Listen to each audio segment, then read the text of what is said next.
ان 3 اوقات کو ڈیوائڈ کریں تو 3 حصوں میں ڈیوائڈ کر دیں، وہ ایک وقت کھانے کے لیے جتنا سوچنا پڑتا ہے اتنا بھی اگر آخرت کے بارے میں سوچ رہا ہے تو ضرور بندہ کامیاب ہو سکتا ہے۔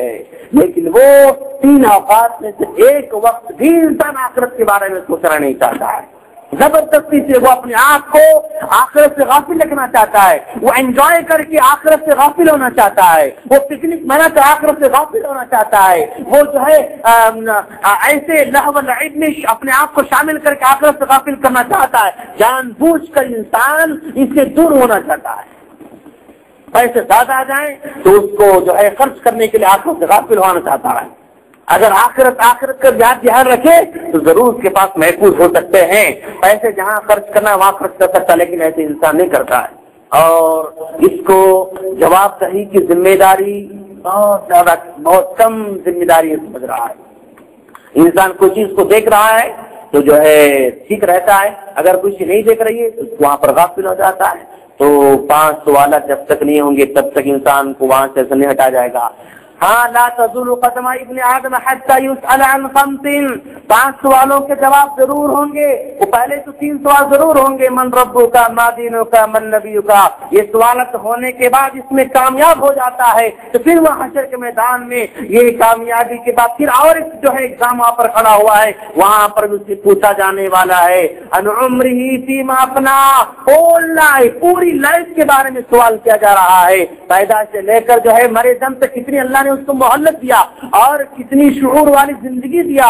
شعور والی زندگی کے بارے میں اللہ تعالیٰ سوال کر رہا ہے، تم نے جو ہے پوری عمر میں کیا کیا، بڑا کوشچن۔ پھر جو ہے اسپیشل کوشچن ان شبابی فیما ابلا، اس کے نوجوانی کے بارے میں خصوصی سوال کیا جا رہا ہے کہ تم نے جو ہے نوجوانی کے عالم میں تم نے کیا کیا۔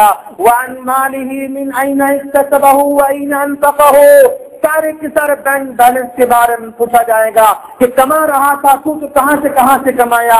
ظاہر بات ہے انسان جو ہے ابھی اگر ہم سے پوچھا جائے کہ تم نے جو ہے 20 سال کی عمر میں کہاں سے کمایا پوچھو تو بتاؤ تو نہیں بتا سکتے ہیں۔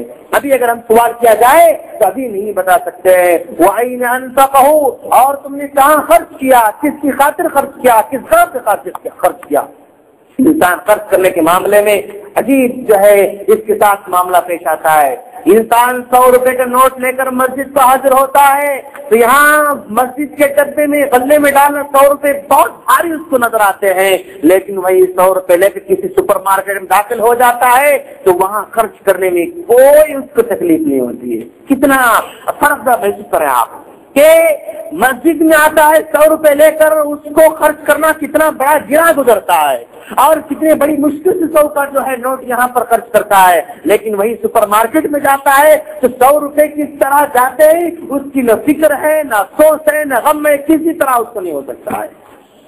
ہاں، وہی انسان اگر مسجد میں جو ہے 1 گھنٹہ بیٹھنے کے کہا جائے تو بہت زیادہ دشوار ہوتا ہے، دل پھٹتا رہتا ہے، دل میں گھٹن ہوتی ہے، عجیب سا محسوس ہوتا ہے۔ جلد نکل کر گیٹ کے باہر اگر ٹھہر تو ذرا سکون دکھتا ہوتا ہے۔ جی مسجد میں گھنٹہ بیٹھے تو اس کو بیچے نہیں دیتے، کب نکلے، لیکن وہی نکل کر گیٹ کے باہر کھڑے ہو جاتا ہے تو ذرا سا اس کو سکون محسوس ہو رہا ہے۔ ہونا اندر چاہیے تھا لیکن ہو رہا ہے باہر۔ وہی اگر کسی تھیٹر میں بیٹھ رہا ہے 2 گھنٹے 3 گھنٹے کیسے گزرتے ہیں اس کو نہیں پتا ہے، کیسے گزر جاتے ہیں اس کو بالکل پتا بھی نہیں چلتا ہے۔ ہاں، اور انسان کا معیار اپنے آپ سے وہ بدلتے جا رہا ہے۔ شیطان پیچھے لگا ہوا ہے نا بھائی۔ ہاں، شیطان وہ یہ مشورہ کرتا ہے، اپنے سارے دوستوں کو بلا رہا ہے۔ ہاں، شیطان کہہ رہا کہ دیکھو مسلمانوں کو تم جو ہے اللہ کی بات چھوڑنے کے لیے کہیں وہ کبھی چھوڑنے والے نہیں، کوئی نہیں سکتا۔ تم یہ کہو مسلمان کو کہ اللہ کا انکار کرو تو کوئی بھی ادنا مسلمان ایسا نہیں جو اللہ کا انکار کرنے والا ہو، ہے کہ نہیں؟ ہاں، اور اگر تم یہ کہو کہ تم نبی کو چھوڑ دو، نبی کا انکار کر دو، کوئی ادنا سے ادنا مسلمان ایسا نہیں کہ وہ اللہ نبی کا انکار کرے، نبی کا انکار بھی کرنے والا نہیں۔ اگر کسی مسلمان سے کہا جائے نماز کا انکار کرو، وہ نماز کا کبھی انکار نہیں کر سکتا ہے، نماز کا وہ کبھی جو ہے منکر نہیں ہو سکتا ہے۔ اگر اس سے کہا جائے روزے کا انکار کرو، روزے کا انکار کرنے والا نہیں ہے۔ حج کا انکار کرو، حج کا انکار کرنے والا نہیں۔ تم اس سے کہو اللہ کا شرک کرو، تبدیل کرنے والا نہیں۔ تو یہ کام کرو، تم کام کیا کرو،